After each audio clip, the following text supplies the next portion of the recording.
We asked Saskatchewan what they know about 5G. More speed, more innovation. It's gonna make our lives a whole heck of a lot easier. This is what 5G looks like. Better, faster. Sounds like one more G. Sounds pretty good. I don't know what it means. All you really need to know is the future of 5G is here and will continue improving through investments in network technology. I don't remember a time when curling wasn't a part of my life. When I wasn't putting in the sweat and hard work to be the best that I can be. Clocking in the time, the effort to practice day in, day out. Curling is more than just a game. It's a family, a community. And when it's time to play, I know I'll be ready. Hardline, supporting hundreds of our next generation athletes. Good afternoon, everyone, and welcome one final time to the Curling Zone and Curling Stadium, Martensville. Live coverage of the Aly Jenkins Mixed Doubles Memorial. We are down to the finals, just two teams left. Nancy Martin and Steve Laycock out of Saskatoon will be playing the Japanese pairing of Tori, Koana, and Aoki. My name's Shawn, Joyce. I'm joined for this final by David Wills. David, you had a chance to watch the semifinal that went down to the extra end. I did. I was watching, I guess, the last half of it or so, primarily trying to just see where they were in terms of winners of the games and who would be moving on to the final. Knowing I was going to be joining you for this, I was curious about who the people would be. So I watched both of them just a little bit. Well, for Martin and Laycock, they come into this game undefeated so far this weekend. They were 4-0 in the round robin play. They won the two today. And that gives them last rock here in the final. The pairing of Koana and Aoki were 3-1 through round robin play, and of course a 1-2 today. The one that they did lose back in draw 5 on Friday night to Martin and Laycock. So it's either going to be revenge or domination. That's what we're looking at here. Yeah, we're seeing a number of times these weekends, because the pools aren't necessarily playing purely against each other, where you often have teams playing playoff games against each other after having played in the round robin. So you're right, it can end up being a revenge game to some extent.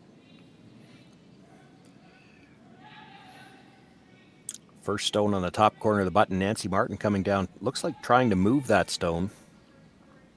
Plenty of weight coming down. And she knows if she gives it a bit of a bump, there's not much harm, especially since it won't end up out of the house. Terrific start. There's definitely some options here for our Japanese competitors right now, but the mixed doubles game is always an interesting one, and the first 3 or 4 rocks, getting things sort of set up and lots of taps and moving things gently around the forefoot.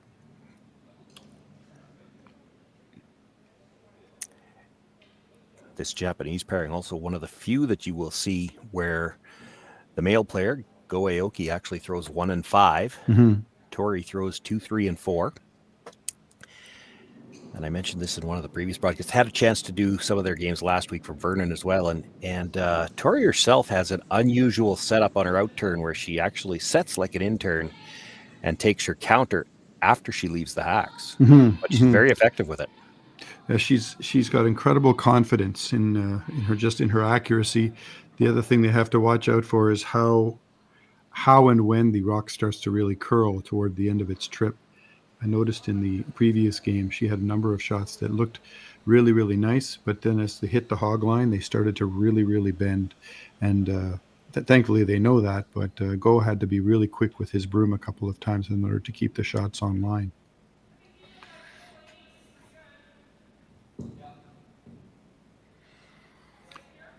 Good chance for Martin and Laycock to drop another one right on the button.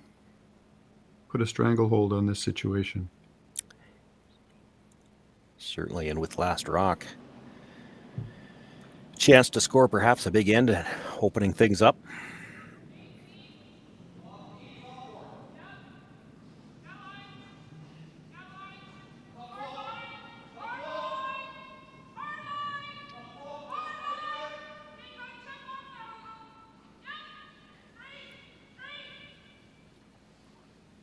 Not going to get by the front one. They definitely don't want to leave it overlapped.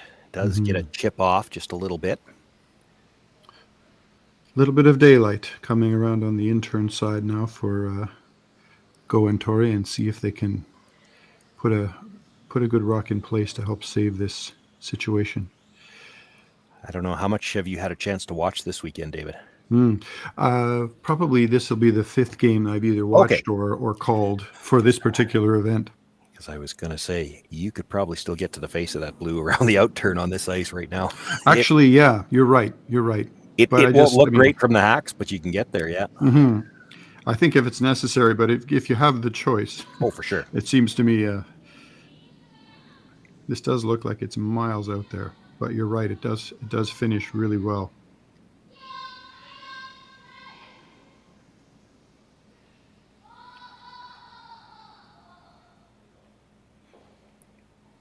And a lovely freeze right onto the nose. Very, very nice. Yeah, and now if Martin and Laycock even want to score, they might have to move some guards. Mm-hmm. It's going to take 2 rocks to get that red out of there. I think you're right. Or maybe a run back if you're lucky to clip something in the forefoot. But I think you're right. The problem with the run is the most direct run is a red, and if you stuff it, you're in more trouble. If you play the blue one and don't make contact with the one on the button, it's still guarded. It's going to be interesting to see. They definitely have to try and move something. I think even if they just move things around a little bit by coming down and bumping.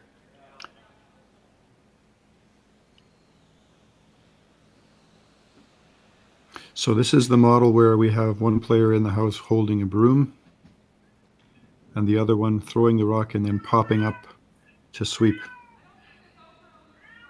Yeah, we've seen that a fair bit on some of the upweight shots, which surprises me a little, only in that it's really hard to catch up to your own rock to sweep it. But I do understand it's easier to call line from in the house. You call line from behind, and we all think we can do it. We've all done it. But it's much easier to call a line from in the house. Steve looking to hit the blue one first, come across the top of the red, and try to spin out of the way. This is going to be pretty close to right in the middle, though. Gets a little bit of action on the shooter. There was a bit of a spin out, you're right, but not a whole lot. It's a little bit more open.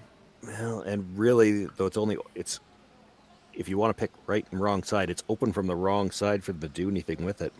If you had the guard that much on the other side, you might be able to blast that red out of there. So what does that leave them now? Do they come down and try and glue another one right on the top? Another freeze to the nose of their own red, or will they leave something higher to sort of act as a guard? That's the $64,000 question. Actually, with inflation, it's probably worth more than that now. But you could glue it right on. If it was last rock, I'd be certain they were going to glue it right on. Well, if they can put it right straight on the nose, it's actually a very effective shot. But it's a question of how aggressive they want to be. Well, and you glue it right on the nose, you know that Steve's going to try to throw it as hard as he can. And with as lively as these rocks are, he might be able to get a bit of a splash on all of them and at least get it off the pinhole. That's a pretty good spot right there. Yeah, it takes away the blue run back. Okay. So they either have to come around and try and move the red that's on the button, even if they hit it sideways. Yeah, it's not going anywhere. You could double peel the guards. You could still try that, even if it comes into the house. Blue into red, red straight back. Yeah. And I mean, that could work out very badly, but it's the only way you're going to create room to score. That's right. And it looks like based on where the broom is, that's what Steve's doing. He's going to throw some serious weight here and try and run things straight back. Okay.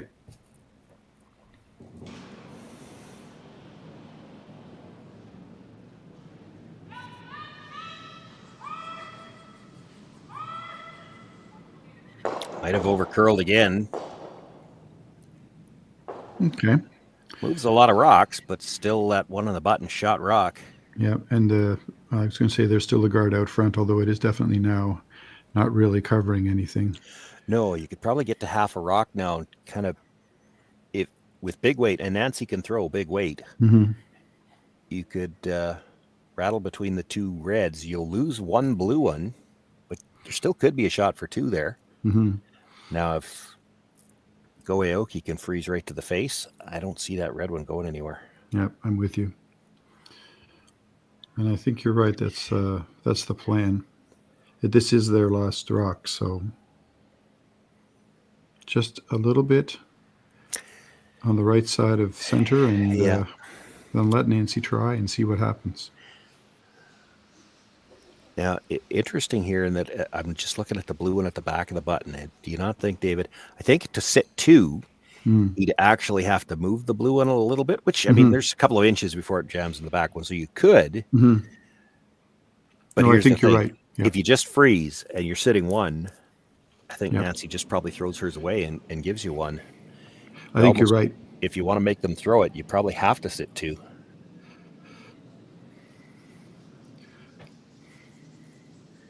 Yeah, compared to last weekend's games, the lines they're taking just seem so wide.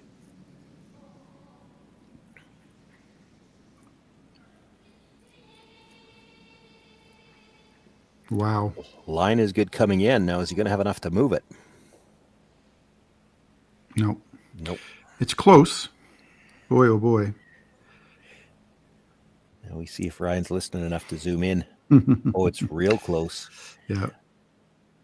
Boy, oh boy. I don't know if I would want to make the call. Well, here's the thing. You're What right. do? If it's too red, then you're right. Then they need to make a play on it. But if it's only one, then they can technically just give away a steal of one. And Steve tapped the blue. Mm-hmm. But then he's still looking at playing the double on the reds. Like that middle red is not going anywhere now. You're right.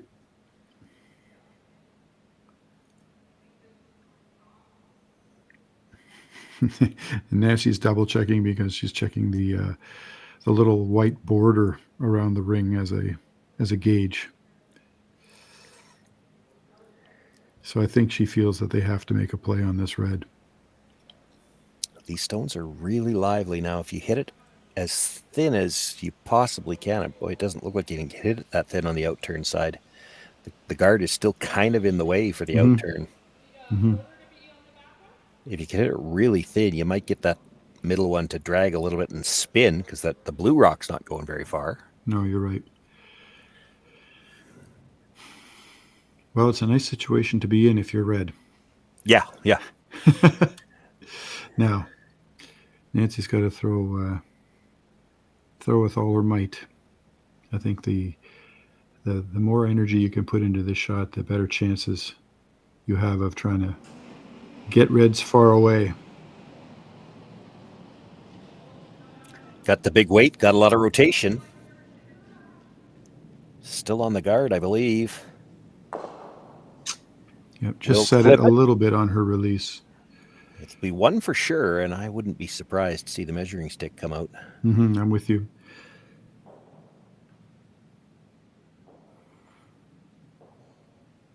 Boy, oh boy. Oh. Well, Aoki says it's just the one. Wow. That was very nice of him. I don't know if I would have been that kind. Very good. All right. Especially when they're the ones that played the extra end. So it's 1-0 for Koana and Aoki. Martin and Laycock with last rock again in the second. Handcrafted in Canada, Hardline's ice pad has revolutionized curling for over a decade. Engineered with top-tier precision and durability, it is backed by an unmatched 10-year warranty. Designed for curlers at all levels to sweep effortlessly with maximum efficiency, it is trusted by the world's best curlers, including Olympic and world champions. It is quite simply the best broom in the game. Hardline. Join the revolution.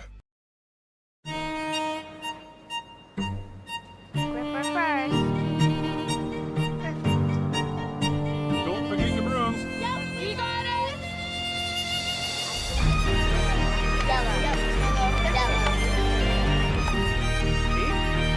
Come on up. Okay, well, what do you got? You got one, you got two, you got... Just one more throw, please. You make moments like these possible. And the Japanese pair basically just gave up the point pretty much without without any conversation. So it worked out in the end. Yeah. All right. Still talking about how we're a little surprised they didn't measure that last one, but Mm-hmm. it does go on as a single point for Koana and Aoki. They've got the lead. Mm-hmm. They make the corner freeze on the first stone. It's a good start. She has been very, very consistent with. That was he. With the Japanese team. The male player is throwing the first rock, but they've been incredibly good with their start. And at this level, it's one of the things I love seeing in mixed doubles is the players' ability and understanding of the importance of getting that first rock, or even the first 2 or 3, frankly, into good positions.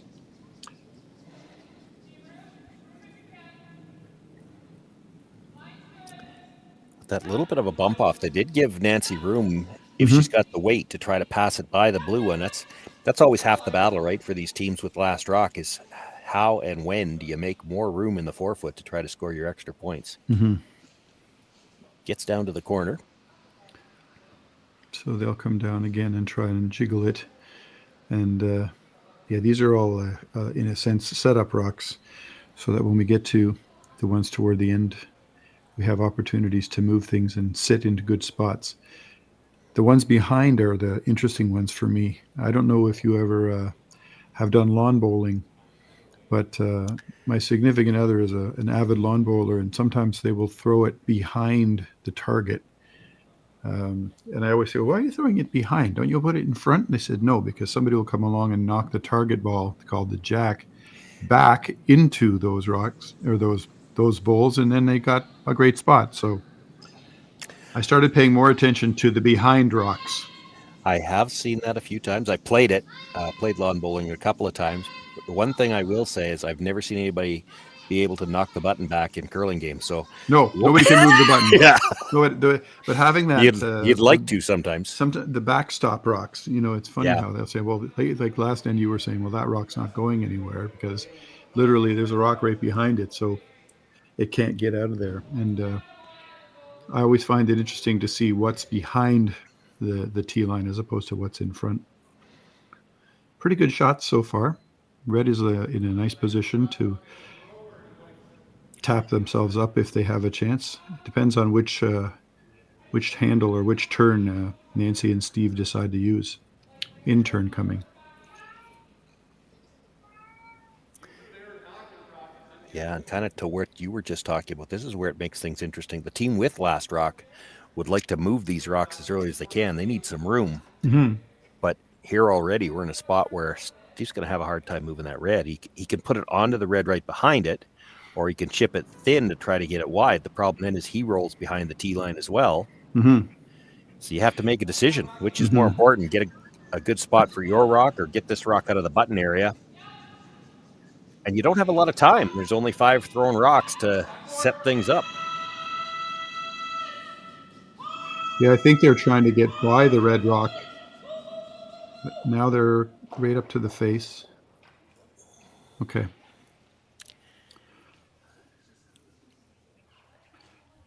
I don't think that was in the playbook on that particular one. No. That was supposed to come around and back, snuggle right into the pocket. The interesting thing is for the Japanese team now throwing the blue rocks the red rocks as they're trying to figure out which blue to key on. And that's smart because the one in front, the top part of the forefoot, is as dangerous as the one behind, even though the one behind is closer to the pin. It's going to be interesting to see how they manage this. Each one of them seemed to have a different idea about where the destination was supposed to be. They don't talk much, interestingly. They seem to just sort of symbolize or point with their brooms, exchange just a few words.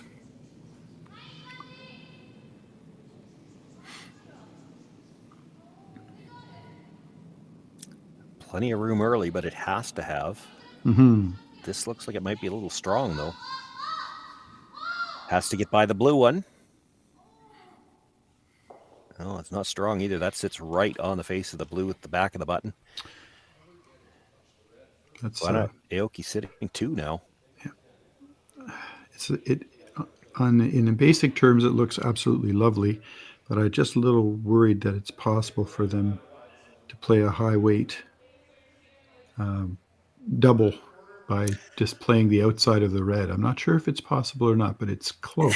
You can get a lot of rocks moving, but yeah, in fact, it's possible that 5 of them are moving. Whether or not they all leave the rings or not is another question. Especially with Steve throwing, he can certainly. Yeah. It looks as if that's what they're doing.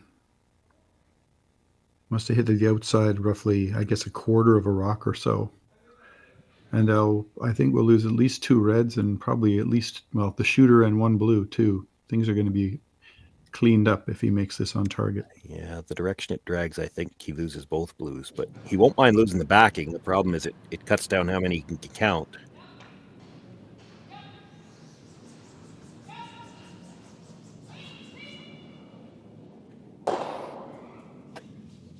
Oh, dead stuffed the second one. That worked out okay for him. Mm-hmm. Sitting 2.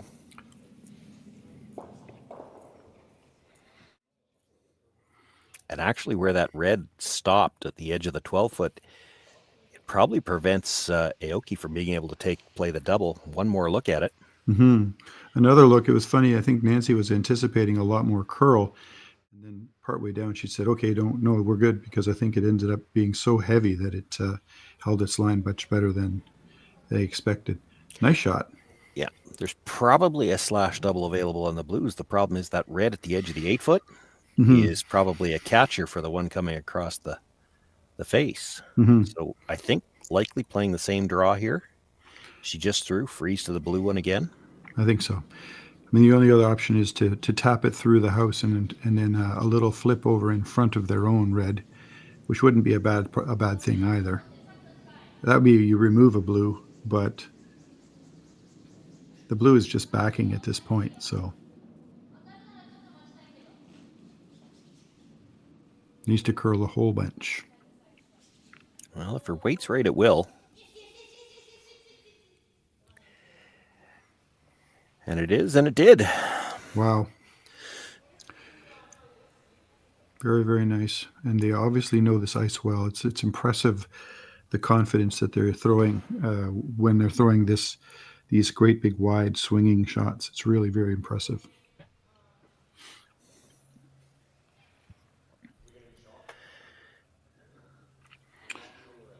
Well, Nancy?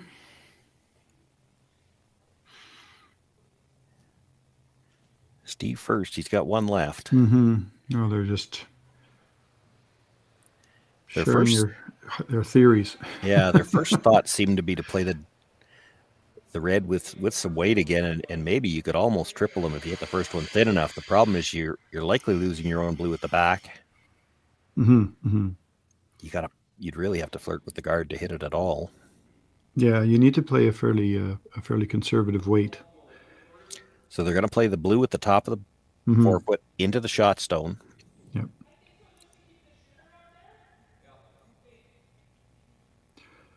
So they can get shot rock out of this, but second and third will still be Koana and Aoki.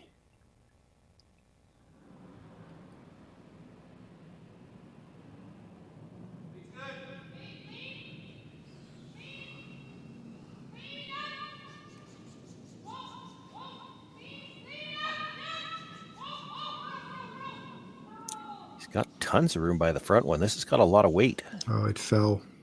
Well, I thought they were playing just tap draw. He's got pretty close to hack weight on that. I think she was anticipating more curl than actually happened, because she was having him sweep to bring it into the exact spot, and then as we heard her sort of say, oh no, it's just not moving the way they anticipated. So now we are down to the final red rock, and then blue again with the hammer has 1 more.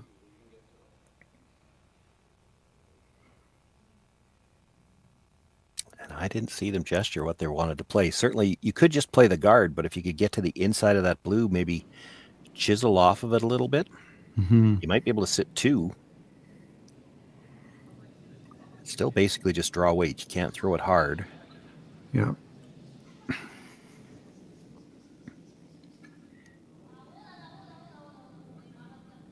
This looks like he's trying to come right in. Yeah, maybe hit the inside of the blue bump and just flip over into the center.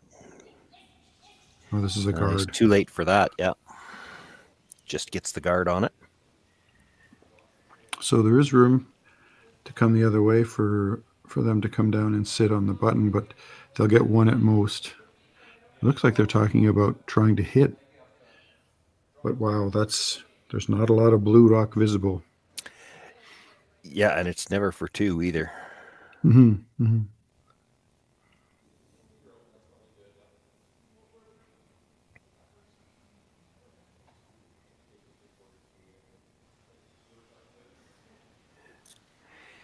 You could see on the close-up before they left the house, it's the pinhole Mm-hmm. is available, but you'll have to come right down to the corner of that red stone.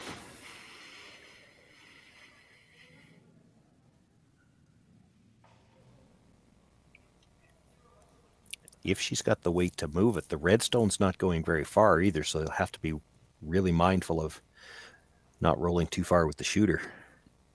You can do it as long as you get close to everything you can see of it, but if you're ever thin on it, you'd roll too far. This has got to be cold draw.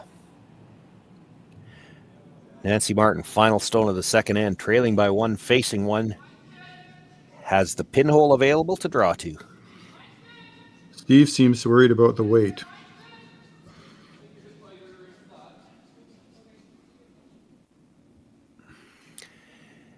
Looks like Steve's right. Comes up short. It's going to be another steal of one. Koana and Aoki with a 2-0 lead after 2 ends of play here in this all-important doubles final. We'll be back with third end action right after this. Imagine being able to stream every curling game from every sheet from any event, be it your Wednesday league game, bonspiel, or corporate event. Curling Stadium offers an all-inclusive streaming solution featuring high-quality cameras, ease of use, great reliability, and minimal installation. Offering your sponsors customizable ad space on your streamed curling games and being able to sell video packages to your corporate events for increased revenue. With Curling Stadium, you can stream to any device, be it your mobile phone, tablet, or computer. Push the feed to your desired platform, be it Facebook, YouTube, or any other social media. Curling Stadium is simply the way forward. Where it's commonplace in other sports to televise every game, we want to do the same. Curling is a global sport, and it's time it gets the coverage it needs. Make your curling club the next Curling Stadium.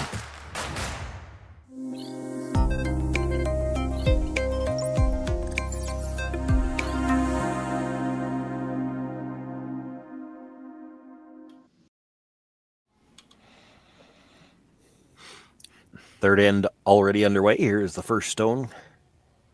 Go Aoki, bringing it into rest right on the face of that pre-positioned stone at the back of the forefoot. Mm-hmm. Absolutely beautiful.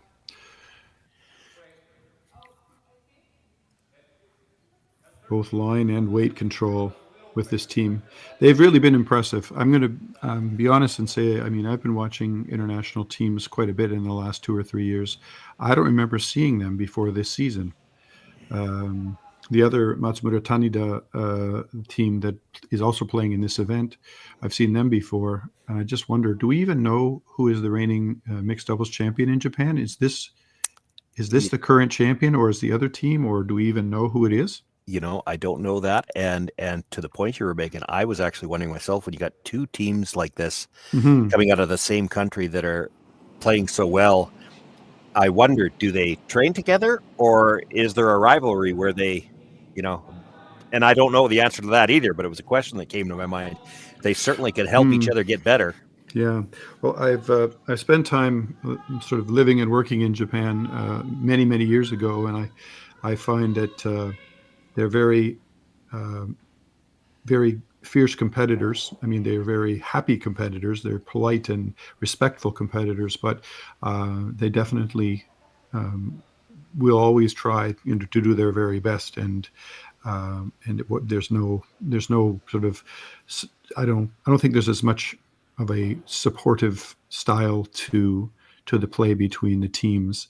I think, you know, the other Japanese team would be happy to be in the final against them rather than watching from behind the glass. So. They'd especially be happy because they played each other in the semifinals. So it Mm-hmm. meant they already lost to them. But to extra end, yeah. Wow.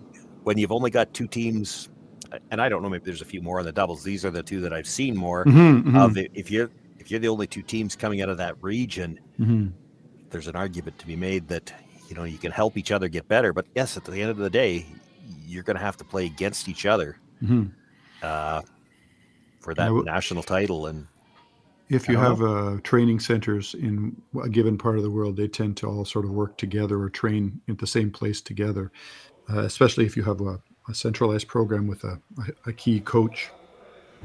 But it's not. There's no way to be sure. Yeah. I just know that particularly Tori she stands out to me as someone who's playing with incredible confidence. And I keep asking myself, how come I haven't seen her? I even find that you often see 4-player teams that are famous, and then you'll see mixed doubles teams where one or both are sort of cast-offs or spin-offs, if you will, from the 4-player teams. But I don't know where I've seen either of these curlers. I'm thrilled that they're doing so well. They're wonderful to watch, but it is a bit of a mystery for me. A little bit of a spill off with that last shot, so it leaves room for Steve Laycock to try to get in and perhaps sit 2 here, or at least set up a way to sit 2. He's going to have to move the back one at some point in time if he's ever going to get the second point. This is really curling hard.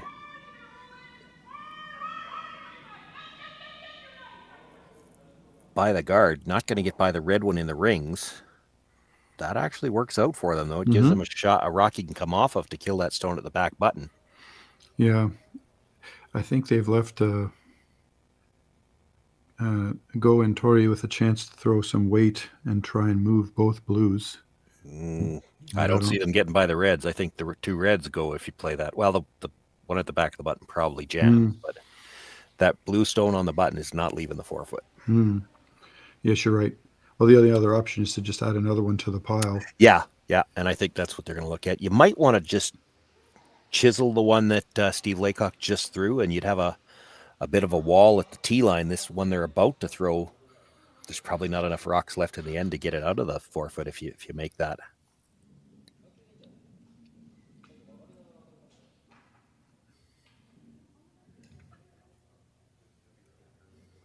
The one thing these two never seem to do is sort of touch a broom or even indicate where they think the line is.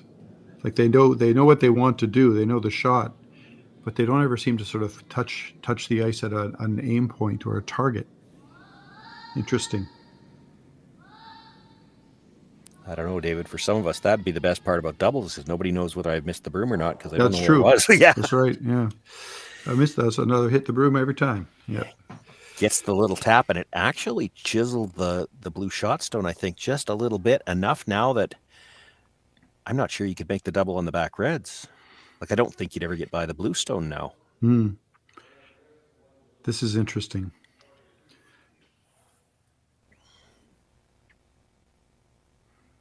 Blues should be happy to have that one sort of nestled in the center, but then how do we add do we add more points without giving the other team opportunities? That's the problem, right? I mean, you can just draw right onto the corner of the blue, but then that gives them a target. Yeah, they hit that on the corner. The one blue goes. The other one probably stays. And that red flipped right in underneath the center guard to the point where it's hard to even get at it. Wow. From the view down the ice, it's incredible that 1, 2, 3, 4, 5 rocks are in a pretty much dead straight line.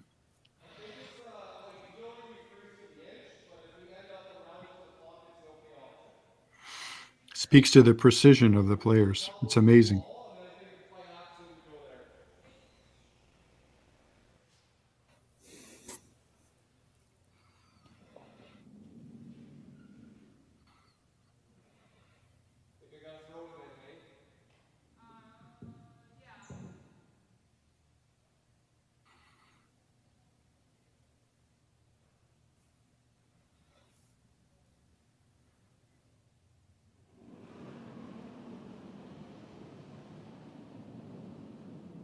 Well, I couldn't hear all of what they were saying, but they've considered, plan A, plan B. So Nancy in the house will be calling the line here. Yeah, Nancy had her broom almost at the edge of the 12-foot. So we're looking at a draw shot where they just want to come right in and sit.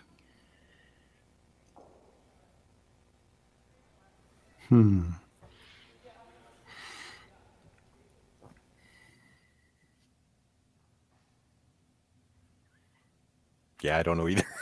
Wow. I think they're thinking they can come down and tap the red back straight into the blue, which they could, but can they get to the nose? Oh, for sure they can on the outturn.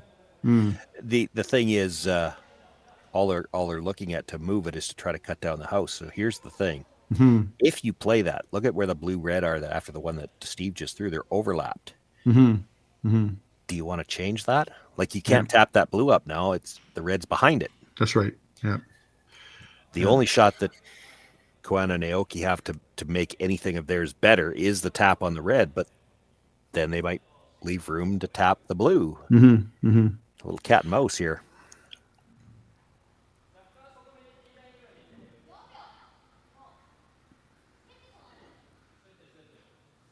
Aoki coming down from that side. I wonder, are they looking at the guard?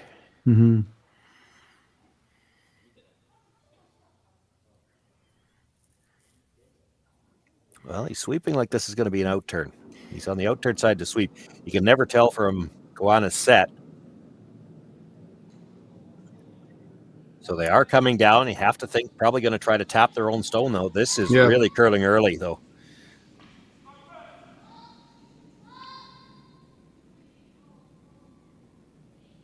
Wow, when that started moving early, I didn't think there was any chance they were getting it by the front.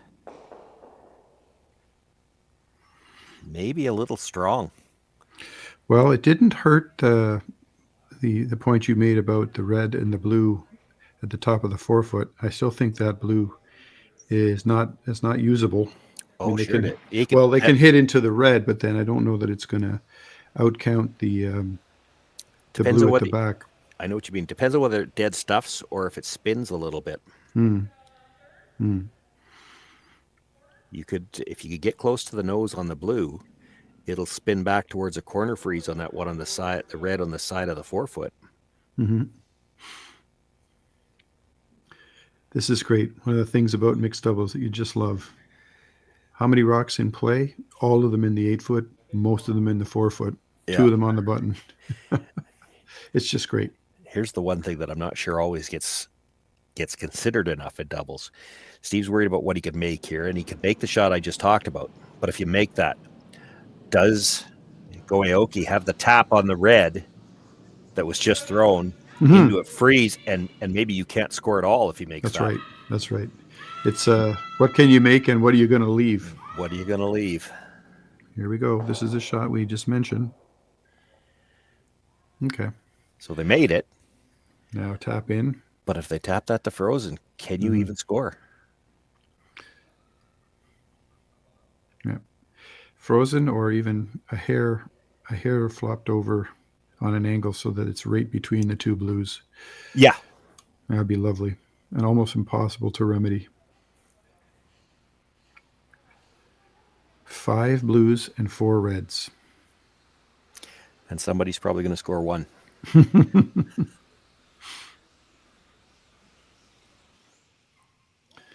Well, they were quick to decide, so there wasn't much. Actually, in a sense, it's a repeat of the last shot. Yeah, it's not a hard one to call. They could almost, if they're too thin on the red, it could chisel the blue that was just thrown and still come back, and they might not even have the slash then. So he's got a couple of ways he can make this. They have to be careful because it's a different curler throwing this one from the one before, so they need to be careful.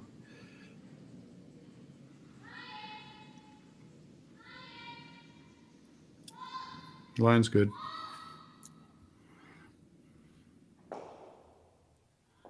Boom. What a shot. Absolutely lovely. Red onto red and hope it comes off the back of the other red. That's all I'm seeing. One more look at this one. What a beautiful shot.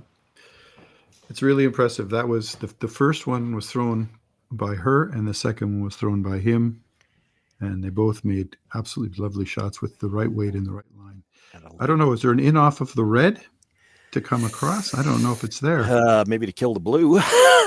Yeah. I think they're looking at the straight back on the red that was just thrown, try to clip the red, and you'd have to hope it would come off the back of that red at the side. I mean, even if you stuffed it into that one, you might get one. But if you could bring it off the back of that, it might be good for two. The blue at the top of the 4-foot does look like it's beating the red at the back. Yep. So if you can make the triple, and that's the thing, it's hard to say. It doesn't look to me like there's enough room between the red and the blue. Angle raise on the blue up at the top of the house in the 8-foot. You know, yeah, maybe there's with weight. There's some risk throwing some weight over there. Yeah, yeah, but there's a if you ever there's a very small window. Yeah.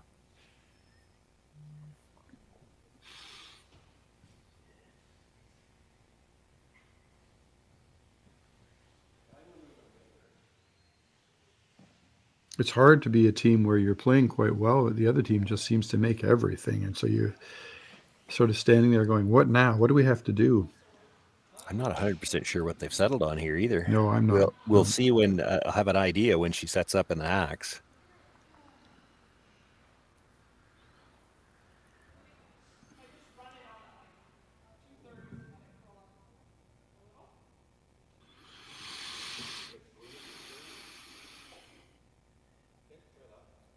Well, it looks like she's throwing the out turn, but it looks like she's throwing it at the in-turn side of the sheet. No, she is throwing the double on the reds. Oh boy, if you hit this thin, it could be a disaster. No. Well, it's not a bad try. It got away with it. Any thinner though, and it touches the blue at the top. One red. Could have dragged. It could have been worse. It's just one, stealing 1 point at a time. Koana and Aoki have now taken a 3-point lead after 3 ends of play. Martin and Laycock still with last rock, and I wonder if we might not see the power play when we come back. I don't remember a time when curling wasn't a part of my life. When I wasn't putting in the sweat and hard work to be the best that I can be. Clocking in the time, the effort to practice day in, day out. Curling is more than just a game. It's a family, a community. And when it's time to play, I know I'll be ready. Hardline, supporting hundreds of our next generation athletes. Saskatchewan, you know SaskTel because we're everywhere. Because being everywhere keeps us connected to you. With SaskTel sponsorships, we get to be part of your community. We're here with you, and we're here for you. It's easy to get started. All you need to do is apply. SaskTel cares. Always has, always will. To apply for sponsorship, visit sastel.com/sponsorships.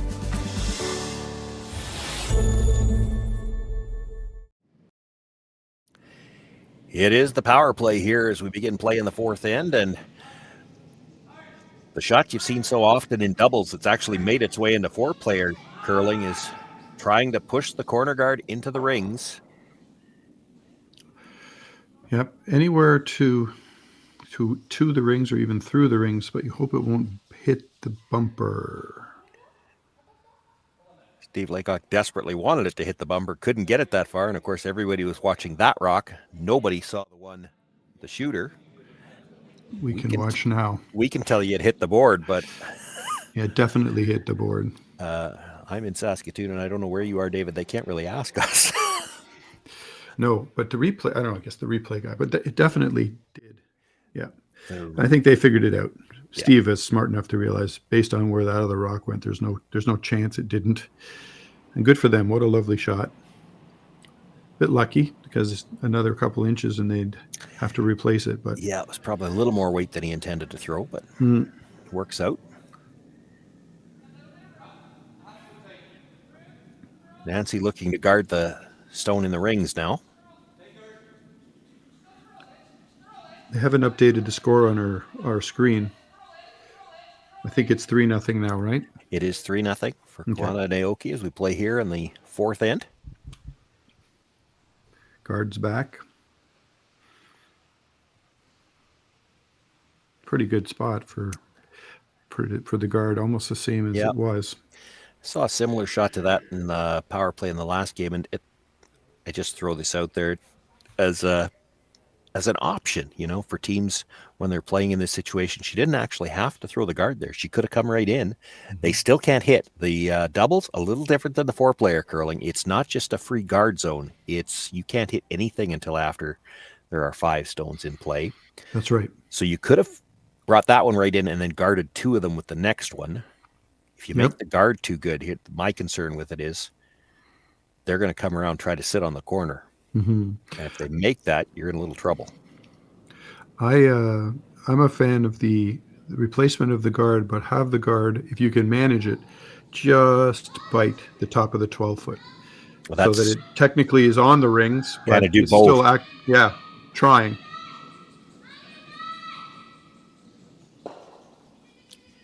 Chips the guard. Good shot. That's a great shot. Got everything out of that one. And again, that was still the 5th rock of the end. Could not remove that guard from play. Just pushed it over to the side. Gets her shooter into the rings for shot rock.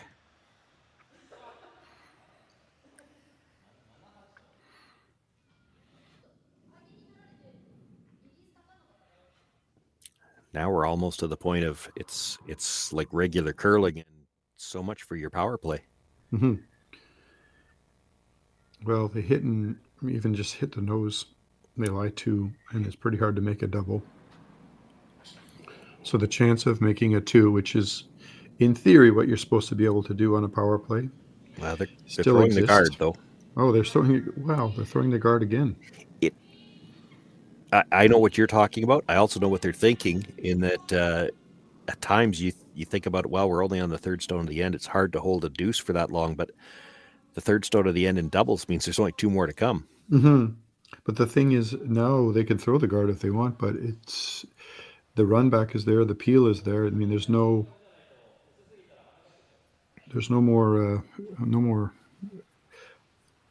There's nowhere to hide. Yeah. There's no way. No, I was going to say there's no way around the fact that your opponent can now hit whenever they want. So,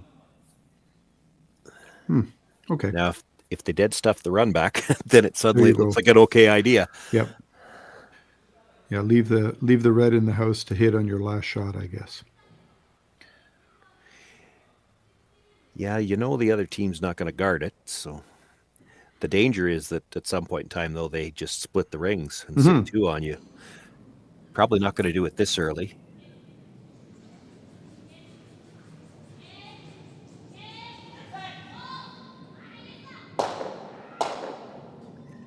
Makes the run and gets the second one out. Now you're pretty much committed. You have to come around. These 2 are playing really well.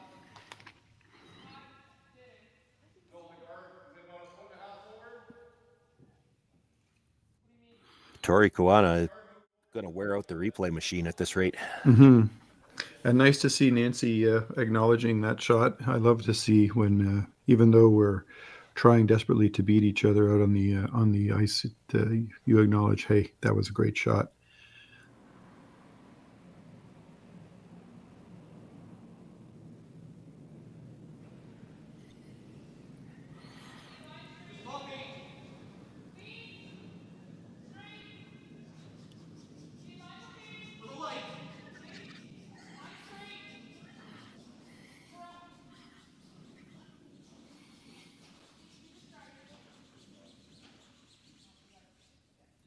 Steve needs to hide.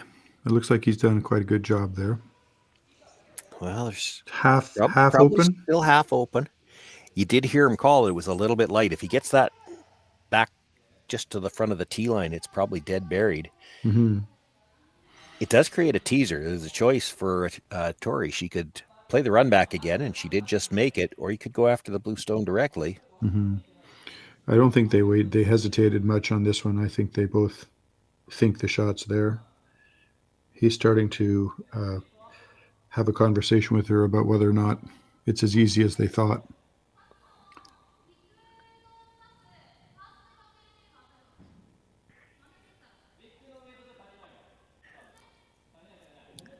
Unless your Japanese is better than mine, we don't know what they're saying. Well, it's my Japanese is it's a bit rusty. It's day-to-day stuff, so I pick up ideas and shorter things that they say to each other rather than the great big long sentences. So that's where I lose myself.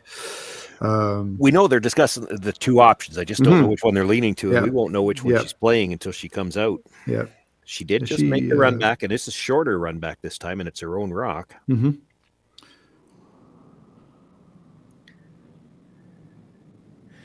Quieter weight, looks like she's going after shot rock directly.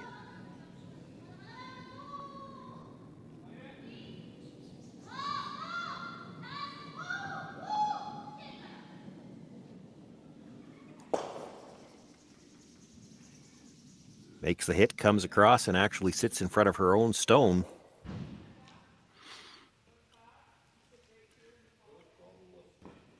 No, I keep on saying it over and over. The confidence that she has kicking out of the hack and finding her target lines is just amazing.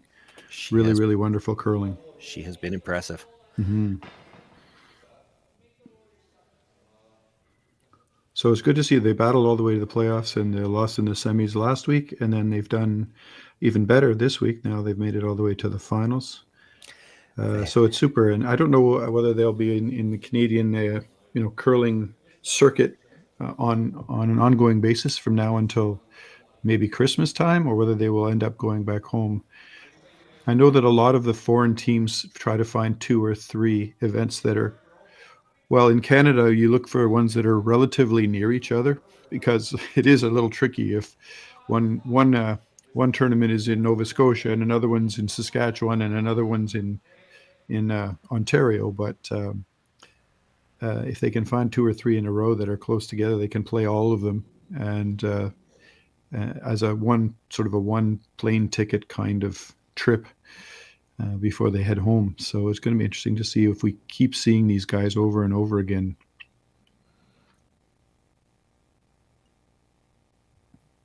Nancy Martin and Steve Laycock would just like to see them miss something here this afternoon. Mm-hmm. It would be nice, yeah. For now, Steve looking at the double and try to roll all the way across to the corner guards.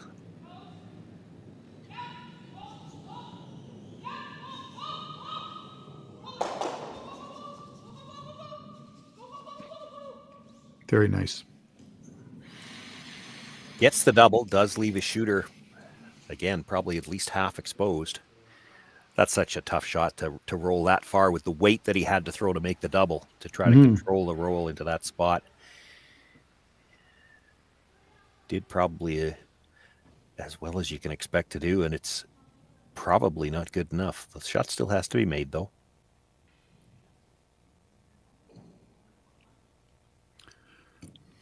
I think we're doing a run back, which will... No, he's going after direct again. Yeah, he can see more of it than Tori could, and he's got more room to curl after the guard. You're right, He's got more weight than she had, though, too. It's coming in nicely, though, from the hog line in. Makes the hit, rolls to the button.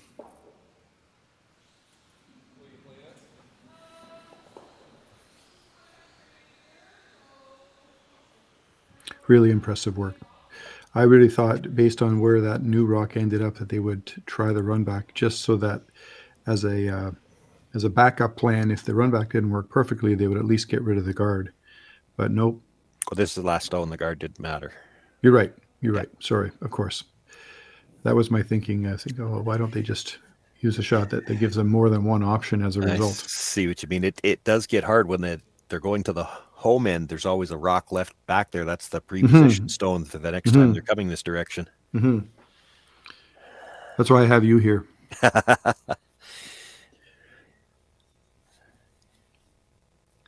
All right, Nancy.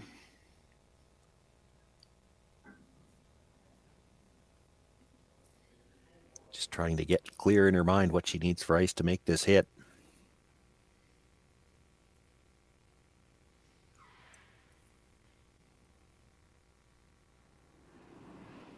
Final stone here for Nancy Martin, trailing by 3, facing 1.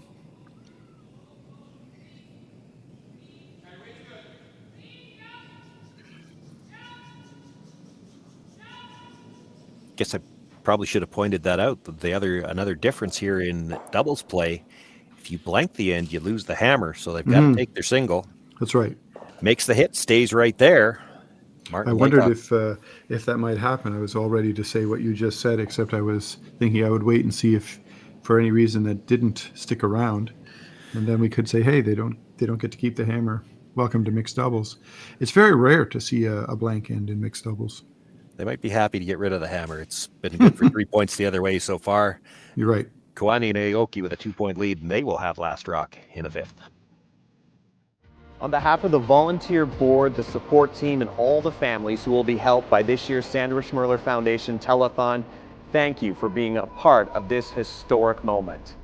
$1,126,014, a new record, exceeding our goal, and most importantly, countless families from St. John's to Victoria to Yellowknife and babies in over 100 hospitals in between will be impacted by your generosity. And we couldn't do it without the amazing partnerships we have with Curling Canada, TSN, and Net2Phone Canada. They connect you, our generous supporters, with so many of the Scotties participants and our volunteers on Telethon Day. A special thank you to Jocelyn and Brett for sharing little Luke Gallant's stories, and all of the families across this great country who shared stories of how Sandra's legacy has helped their little ones grow up and become champions. In each of the last 3 years, because of generous supporters like you, the Sandra Schmirler Foundation has been able to give back $1 million to help babies in every province and territory. And this year's telethon will ensure we can continue that incredible momentum. Thank you for helping champions start small. Thank you, Canada!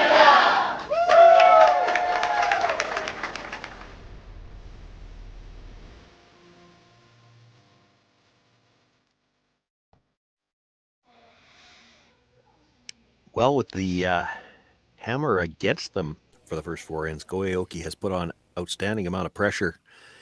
And here with the hammer for the first time, Nancy Martin a chance to turn the tides, and she comes up a little short. So she's got 2 center guards. Hard to tell whether they're overlapped or not. There's a good look to hack in, you can tell. Just edge on edge, I think. Just edge on edge, so it might be available for a run later. I guess the comment I was going to make had we watched the start of the shot was it's time to see if Nancy and Steve can start off the end with that razor sharp draw right to the back of the button that we saw 3 times in a row from Go and Tori. But okay, we're by the guard and into the house. Full 8. They might have liked to get that a little tighter into the top 4 foot. There's still room to get around there. Room in the top of the rock in the top of the 8 foot on this ice is pretty much just a guard.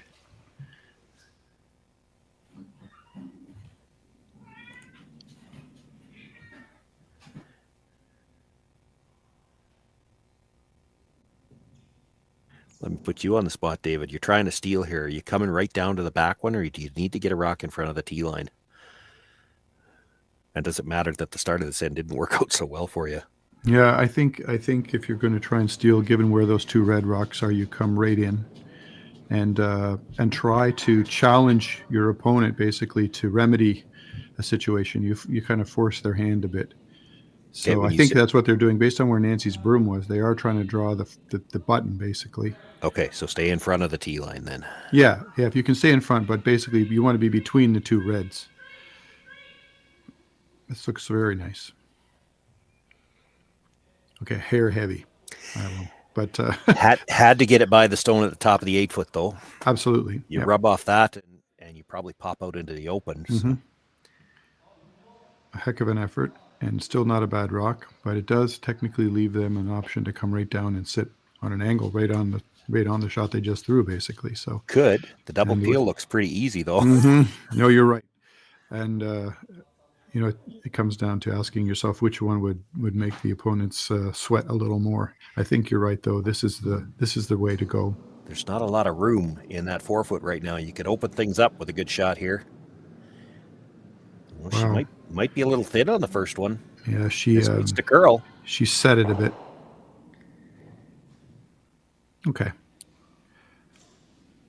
Gets it off the line probably enough that it shouldn't factor in much. Actually takes away that out-turn draw path, though.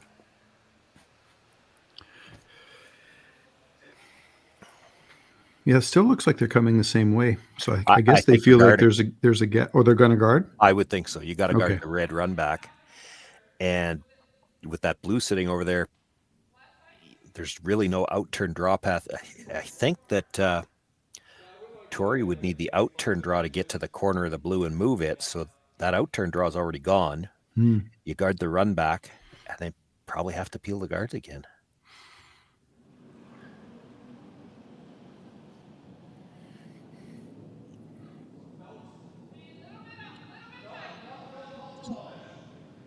It's not easy to judge the weight of the rocks as they're coming towards us, but when he let that go, it seemed like it was a little heavier than I would thought for a guard. But you're right, it is certainly a perfect guard weight.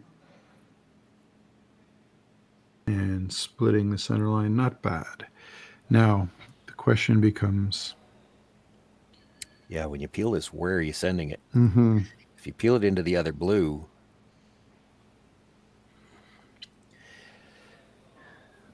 Yeah, I don't know which way you want to set it. You could straight peel it, but then they're just going to put it back. If you peel it towards the blue that's just biting the top of the 12-foot, is it good when it comes back into the rings, or is it not? There are some choices to make here. Yeah. You could even try a dead straight run back. You'd remove the blue guard, but I think you just replace it. You need to literally hit it on the nose. So you could double stuff and just remove 2 reds though and leave 3 blues in the rings. It'd be tempting here to just straight peel the guard, and that looks like that's what they're doing. If that guard was up a little higher, you could try to peel it towards the other blue and go over the top, but when they're that close, I think that blue is going to have to come back into the rings, and it could do more harm than good, probably. Just straight peel the guard for now and force Steve to put it back. It's not easy to throw a precise guard on this ice. It's very easy to over curl. Yeah, I mean, I think everybody thinks that short shots, guards, things in the free guard zone are easy, but keeping that weight just right is not easy at all.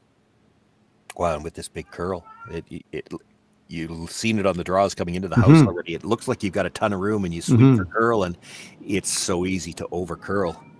And if you leave them the red run, I think they're going to play it. Well, this one should be able to get back to the center line at least.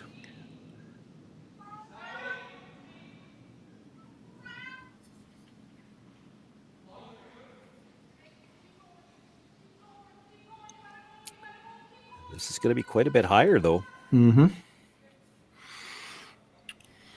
Okay. You could play the tap on the red, I think, for sure. Yeah, they seem to be deciding whether they're going to try and throw weight at it or just a simple tap back into the button. Yeah, I don't think you can throw weight at it. He covered probably half of it anyway. Even if you tap it and leave it a little short, like if you just tap it to the other side of the center line full 4-foot, now you could always run that blue onto red onto blue, and it could be for a pile because your shooter's going to be in the rings too. Yeah, absolutely. Well, this is one of the longer conversations they've had about trying to decide their shots. It means there's more than one good option. You're looking at playing a split on the red too. I don't know how that helps you, to be honest. I like down weight, tapping straight back. There's a lot of good options on the split, and including the tap, including what she just did, tap of the ice. That's where I was talking about tapping it. You don't have to get it all the way to the blue, as long as you leave it on a good angle on that side. But if you were to come straight back, literally to the face of the blue, and even if you bump the blue an inch or two, it's going to be hard to get rid of. Yeah, that's perfect if you can do that. But don't think you ever want to overthrow this. There's options if you just off the nose a little bit on the broom side and tap it where she just tapped the ice on the top of the 4 on the other side. And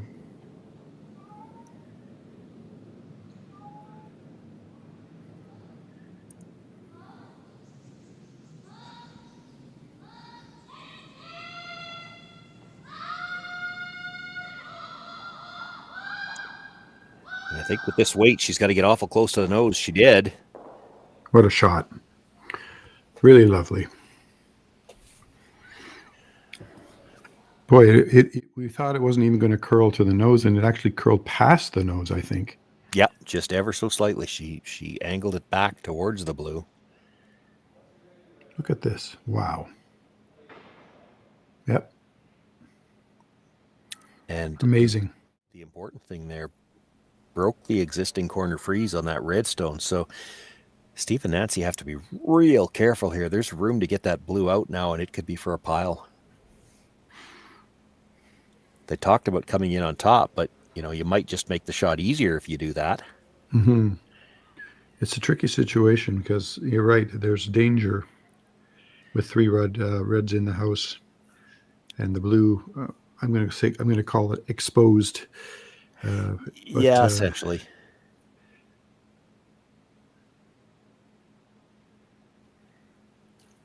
If you're going to throw that corner guard or corner freeze, why not just throw a straight guard? I mean, it's still only 5th shot. It's no different there than it is as a guard. Well, this is their last shot of the end. I think they just want to lock it up, and right now one red is looking awfully nice. Even if you're Martin and Laycock, I think there's no way to score without giving or at least you could lie 1 at the end of this shot, but you'd be giving your opponent an opportunity. Well, I think what they're worried about is if they don't bring one in, is there something that they could run for 3 or 4? The guard is awfully long. Could you get to the nose of that redstone from the out turn? Oof. I wouldn't put it past them because I've seen, exactly. Based on what I've seen and the finish of their shots, you wouldn't think so. And that might be why they're looking at the corner freeze. If you corner freeze the red, they can't get to enough of the red to tap it back on the angle they'd need. But if you over curl it, they'll be able to come directly on the shot rock. Where's it going to stop? Sit. Needs to sit. Awfully high. Okay. So here's the question. You can get there. Can they get to that red? Pop it. For sure. And it's worth it because it's a shot for 4. And you know what? You don't even have to necessarily play it for 4. I mean, you only have to move it, a 1.5 feet for 3. Yeah, you're right. But I think you could throw enough weight to get the 4th one as well.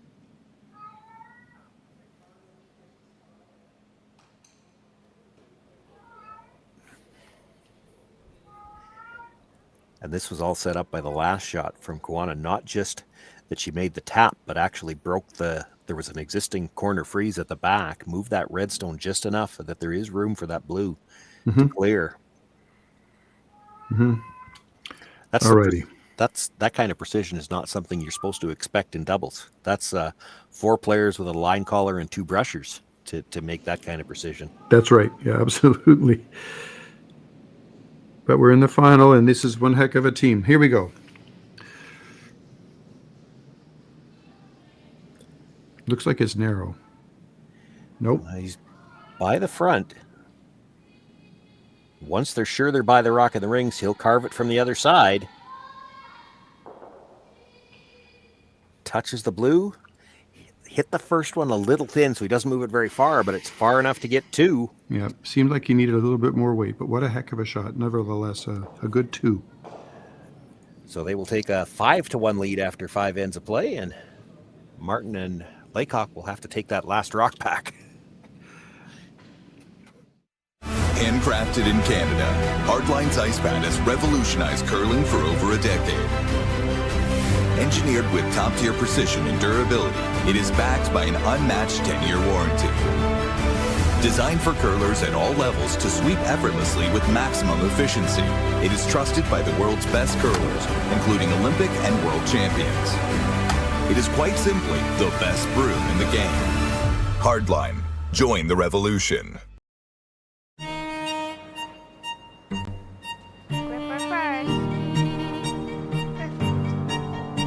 Don't forget your brooms. Yep, you got it.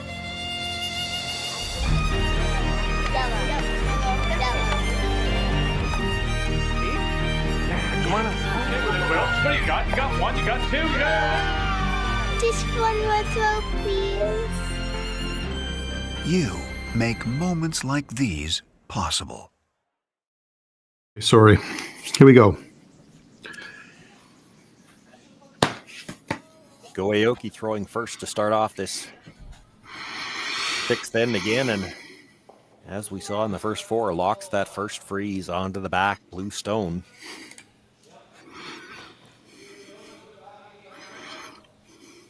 Tough spot now for Martin and Laycock. They've already used their power play, have to generate some offense, and on top of that, you know that even if you score two or hopefully three here, Koana don't still have their power play to use, so it makes it real hard to steal seven.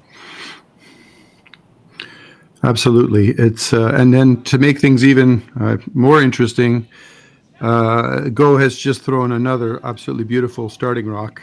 Yeah. To fuse onto the nose of the set rock. Amazing.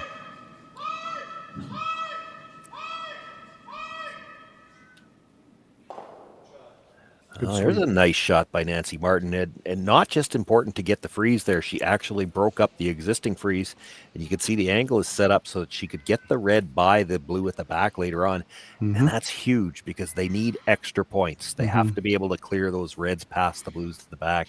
Absolutely. All righty. Well, they need to basically just respond with a similar shot, I think, and we should be on our way.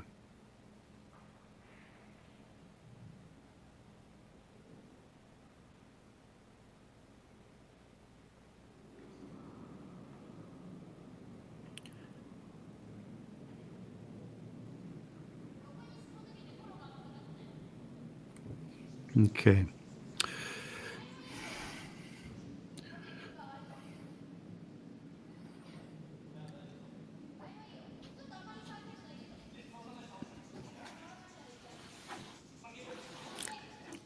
Aoki on the brush. Looks like he's trying to get it to curl a little bit. Will come to rest. Full 8 foot. Fair to say, I think, David, that was a scoreboard shot. If we plug up the house. Manage the scoreboard. Yeah. Exactly. Keep something in front of the tee line. It's too easy to start falling behind the tee line with everything. If they bump off, you can't. You can always use that rock where it is. If you're heavy, it's, I think it's Russ has always said, it's hard to make a rock better once it's in the back of the 8 foot. That's right. Yeah. No, this is actually a really handy rock. I often tell some of my younger curlers, if they're playing mixed doubles, that I don't mind if it's sort of the top of the 4 foot. It might not be shot at the moment, but boy, there's lots of things you can do with that. Whereas if it's the back of the 4 foot, or the dreaded tick off the side of the set rock and then just sort of sit there, it just becomes a big old target or a backstop. So, well, and it's a problem for Martin and Laycock where it is. For Steve to try to pass it by everything, he's got to roll out into the open too. That's right. And I think, they've got to try and find a way to build some points here. So there, I'm watching where Nancy's putting the broom, and I'm trying to decide what the goal is. I think with that broom, I'm looking at the same thing you are. I think he's trying to get inside the nose on that and push it back. Mm-hmm.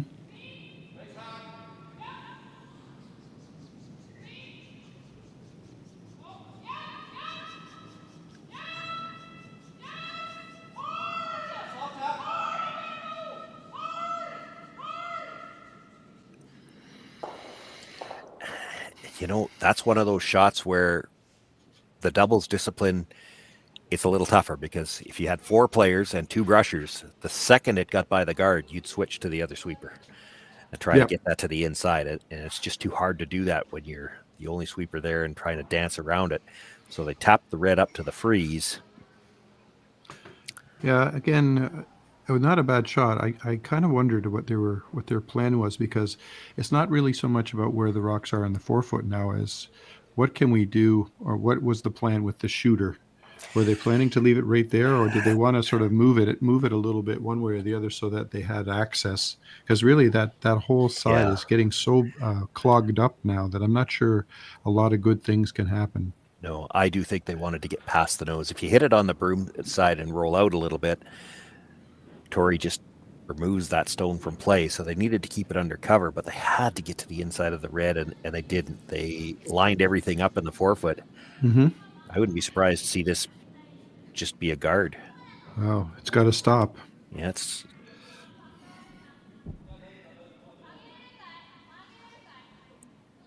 Well, I'm sure they were calling the guard. That's a little tighter than they would have liked.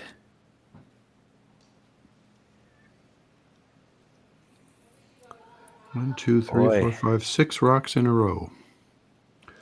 If you hit half a rock on the red one, how many red ones leave? Or Maybe all of them, eh? Is it time to try to do something with that center line guard? I don't know. I don't know that you can. Scoreboard, you might need that guard actually to protect your end. But if you're half on the red, it should drag a little bit. 2 reds are leaving for sure, and it might pop the stone at the top of the button out into the open. I don't think any blues are leaving. At least one red's leaving, if not 2 or 3. Yeah. The only question is, will it leave red shot? Well, I think that red at the top of the 4-foot is popping out a little bit. It's got to move over a little bit, I think, because the first 2 are going to drag. I'm not 100% sure how hard he's throwing it, but with the broom, I've got to think this is coming. I agree with you. Boy, I'm not sure he got out to the broom. Is he going to get by the guard? No. So now what? That's a good question. Yeah. The angles in the house right now are better for Martin and Laycock than they are for Koana and Aoki. So they're going to try to move something, but they don't have to move it very far. Is there a way they can come in with the intern and just tap the nose of the red in the top of the 4-foot and move the blue back so they're sitting 2, and make that raise a whole lot less effective? That's a tough one. Yeah, because no matter how you're moving that blue, you're moving it towards the red at the back. That blue's still never leaving if you leave a jam possibility, and you'd hate to leave a triple on the reds. Or another well-placed guard. A rock that gets in the way. Yeah, what do you guard, though? What is it that we think our opponent will want to do? You guard the run back that he just played. They can always play half a rock on the red stone that's at the top of the button. And again, the 2 reds in the 4-foot leave. You'd be sitting 3. If you guard that, they've still got the same run back. I think you have to try to change one of the angles, but I'm not sure which one. You maybe try to just come down to the face of the red at the top of the 12 and move it over about 3 or 4 inches so that it kind of protects the ones in the 4-foot, and then the red-blue angle. Yeah, or I was thinking split the center line in the 8-foot so that come under. Yeah, that might work too. The red-blue combo at the top of the house no longer has any value. Yeah. Now we're coming the other way, so you and I are not... Well, I think they're playing what I was... Well, I thought they were. This is a straight guard. If they were playing what I was talking about, they would have been sweeping that. So they're going to guard the tap in the house, or the hit in the house, and leave them that same run back attempt. The red onto blue, have it drag into the one at the top of the 4-foot. Now the problem for Martin and Laycock now is that guard's just a little farther over off the center line, and that red at the top of the 4-foot, I think it's going to pop over there, but I'm not sure how far, and that guard could still protect it.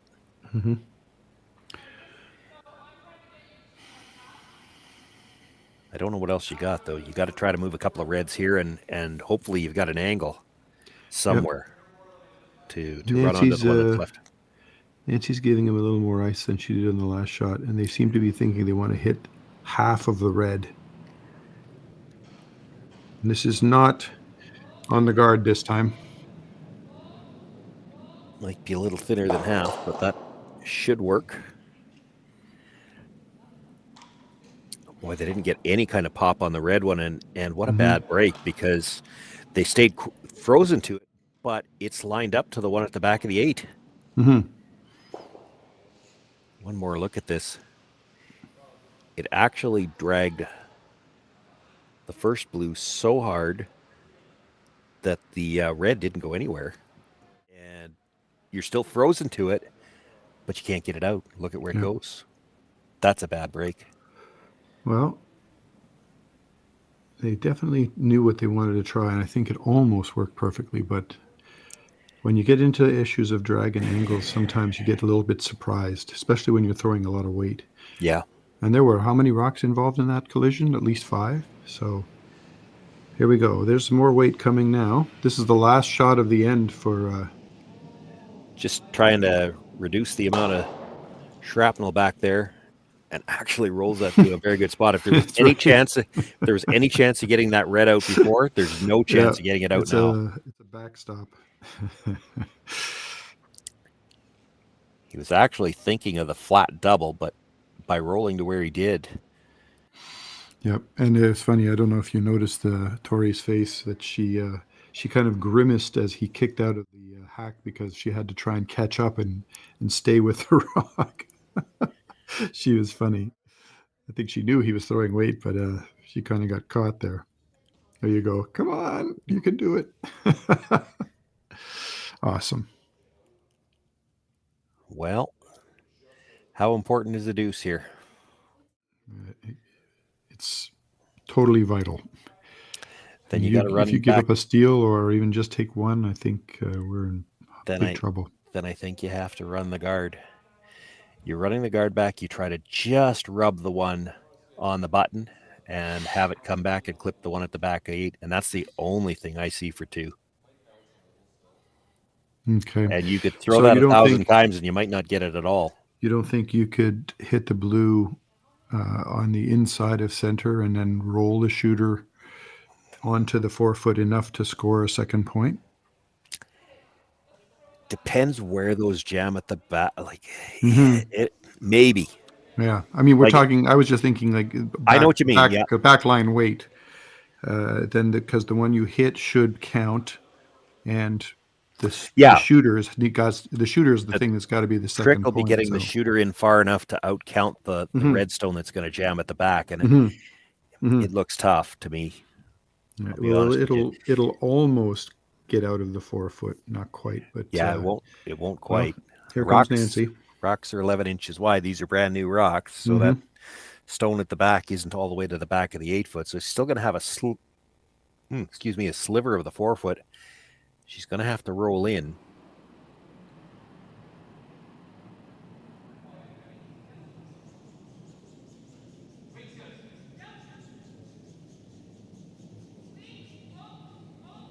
I think she's trying what I said, but it's not curling enough. A chance, and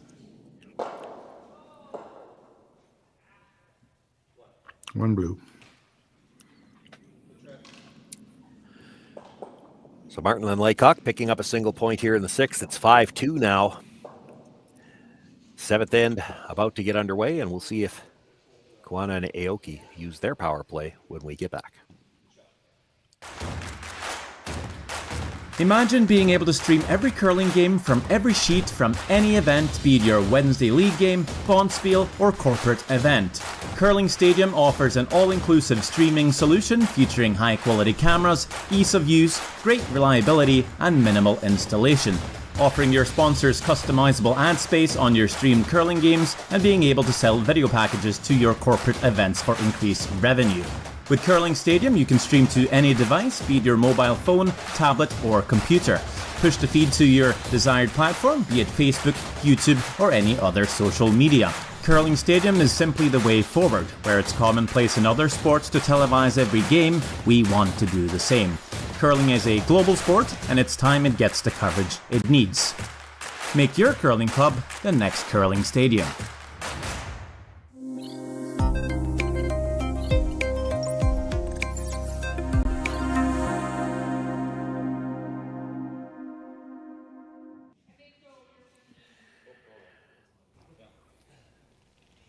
Well, and to no one's surprise, we see the power play as we start things off in the 7th end here.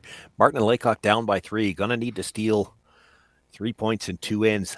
Really, they're going to have to ignore the rocks on the corner, throw the center guard.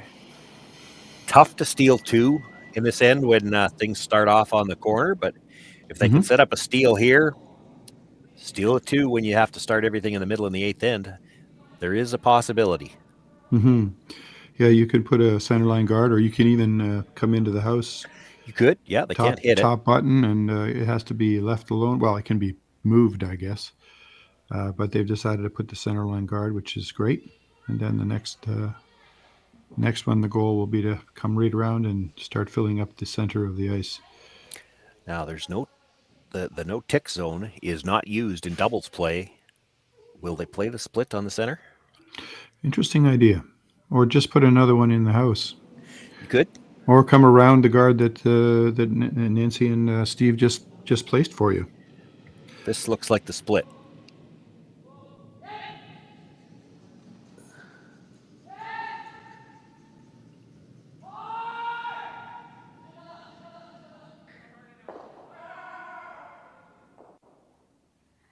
What a great shot. Yeah. Now there's a lovely two-step guard in the front of their rock in the house. Makes it even harder.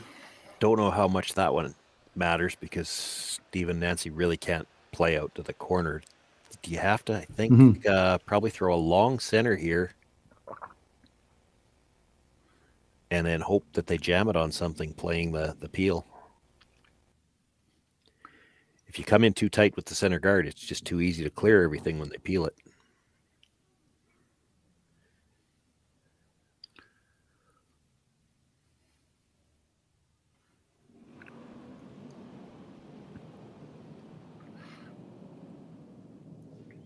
So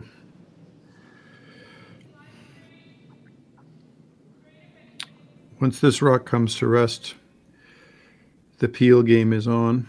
It'll be perfectly fine to start removing things, which I suppose will be the plan. Yeah, and I would say that's need. Too tight. Can peel that from the outturn side. No danger really. You'd have to hit it paper thin to jam it on anything. Actually, you saw them talking, but we might be able to come off the back end of our own guard, get another one into the rings. That's right. At the very least, peel a few guards. The corner guards aren't helping them at this point in time. So he's always thinking. He's always saying, "Okay, now we can peel it, but what else can happen here? Let's have a look." And he's right. The angles are there, but boy, you have to throw some pretty big weight in order to make that happen. That's why I would have said that guard needed to be up higher. And where it is, they can run it underneath the blue stone on the other corner easily enough. You'd have to be paper thin to risk jamming it.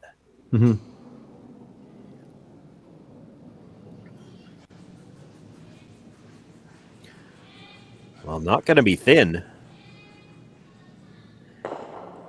Catches the second one. There you go. Does spin the shooter into the house. Look at this shot. My goodness. Absolutely amazing. If you'd call them lucky, except you could see them looking at it when they were getting ready to play the shot.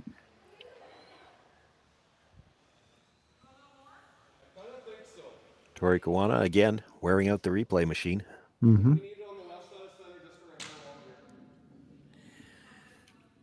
these two are on fire. All right, Steve. So they're coming down and trying to sit. We'll call that a pocket. Between the two reds, and so you snuggle down into that area and hope you can be shot rock. Yeah, I'd have been tempted to throw one more guard.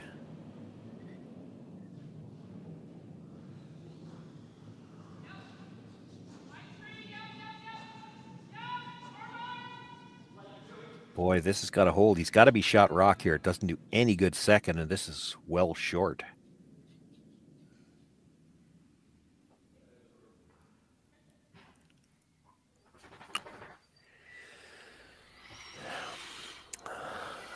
Well, now for Koana and Aoki. Split the house. Yeah, I think you want to be biting the forefoot so that the come around on the corner guard doesn't do them any good. Right. So those lovely 4 action figures on the forefoot in our house here, we can just be underneath the armpit of the blue fellow, and we'll be all set. Yeah. They do seem to be talking, interestingly, about where they're going. It's probably just a question of the depth, right? If you're in the front of the forefoot, they could still play the hit and try to roll all the way across the house. If you're in the back of the forefoot, there's the freeze. They might be throwing this through.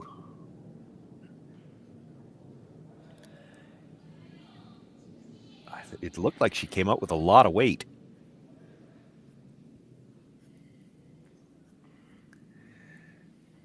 I don't know whether she was just heavy or if they were throwing it deep on purpose.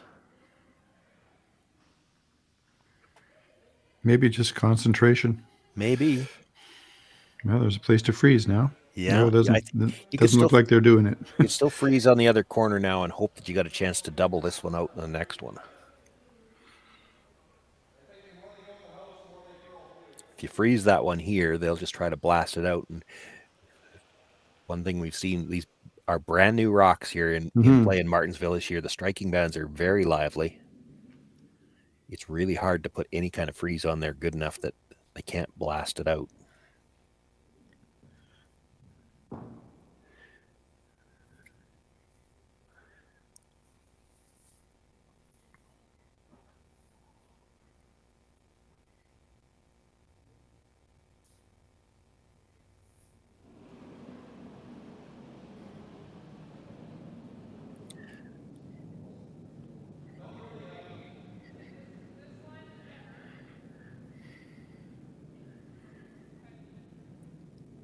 This has a lot of room. Steve Laycock has dropped off of it outside the hog line. A lot of room and maybe a lot of weight as well. Came up short on the first one and overcompensated here through the back. That's too bad. It would be nice to at least make them do something. I was watching it coming down thinking it seems like it's not curling enough, and then it'll ultimately be an easy target for red, but well, if anything, you've created a problem for them. Is where do you put the next rock? That's right. And now what? How do we position ourselves to not give them any chance to take advantage? The freeze in the corner doesn't do any good now. I think you try to come to the front of the forefoot on the other side and force them to have to move the rock.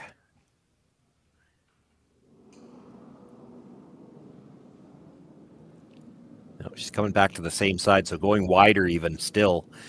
Going to force them to play the freeze to the back one, and then Go will try to blast it out. Yeah, she's trying to throw T-line weight, I think. He hasn't even considered sweeping this. No, he don't want to be that deep. They don't want to give her something that they could jam on when they have to blast. There you go. Throw it wider, make her freeze the back one. And then if she locks it on absolutely perfect, Go Aoki will come out of the hacks at about Mach 3 and just try to blast it out. Absolutely. This is a pretty nice position to be in when you've got hammer and a 5-2 lead in the 7th end. Steve Laycock looking at a pipe dream type of a shot. Well, he's just saying to her, we have to freeze there or we have to go in the pocket. And I think you have to freeze to shot rock. I don't think he's looking if you go in the pocket, they'll just ignore it and then throw another one into the forefoot. Yeah, he was looking at the big around the horn to get to the pocket. Looking at I see. The wick off the rock that was just thrown, come to the back, hit the one at the back 8-foot and try to spin up into the pocket. Of course. I don't know why I didn't see that. Using physics, it might be there. Absolutely. But you could throw this shot 10,000 times and probably never make it. I hope she tries it because it's an awfully fun-looking thing to try. Just tick the first red. Yeah. Well, you know what though? If you just freeze the back one, you know that it's going to get blasted out and you're done, right? Mm-hmm. So you may as well try it. You know, it's a slim chance, but it's a slim chance on a rock that's at least in your own hands. Whereas if you locked on a perfect freeze, you need your opposition to miss a pretty makeable shot. And if you make it, you'll be on TSN for the rest of your life. So, all right, let's go. Final stone here, 7th end, and possibly for the game for Nancy Martin, Steve Laycock facing 4, already down by 3 without last rock, looking for the thin hit on the red, going around the horn, and it's a big horn. This is usually when you see this around the horn shot, all 3 rocks are close together in the 4-foot. Not the case here. One in the 12-foot, one in the back 8, and the other one all the way over in the 8-foot on the other side of the tee line. Mm-hmm.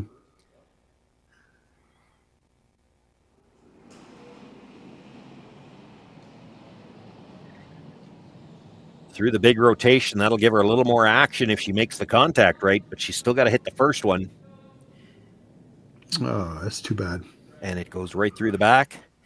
It's 4 points already, and technically that means Martin and Laycock are already out of rocks before Aoki throws the last one. So they've just Tori decided Koana, to concede.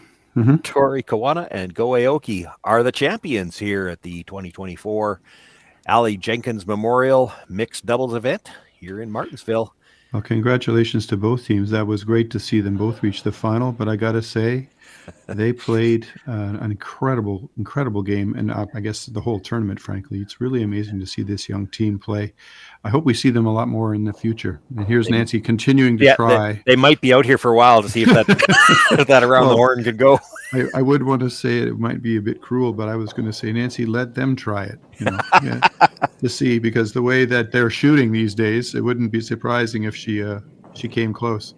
But what a wonderful game to watch, and a pleasure to see this young team. Wow. Outstanding event, outstanding ice. A lot of curling yet to come this season on the curling stadium and on the curling stadium Martensville, because there are events, and I think Jerry was telling me a couple of events even after Christmas this year. There's curling all weekend. This weekend, there's still some curling going on in Vernon, and every weekend between now and Christmas, a few events after Christmas as well. So you might want to bookmark the Curling Stadium channels and Curling Zone on your YouTube channel.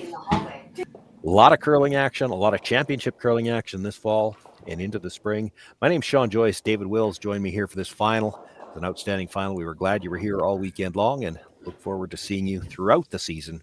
Thanks, Shawn. It's been a pleasure, and I look forward to working with you again. All right.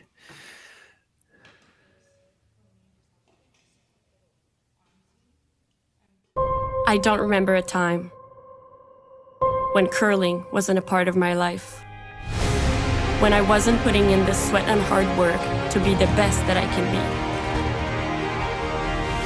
Clocking in the time, the effort to practice day in, day out. Curling is more than just a game. It's a family, a community. And when it's time to play, I know I'll be ready. Hardline, supporting hundreds of our next generation athletes. SaskTel Be Kind Online wants to stop cyberbullying. Want in on the action? We award up to $1,000 for youth initiatives that help spread kindness and prevent bullying. What great idea do you have to help stop bullying? SaskTel can help. Go to BeKindOnline.com and apply for a grant today. Together, we can make a difference.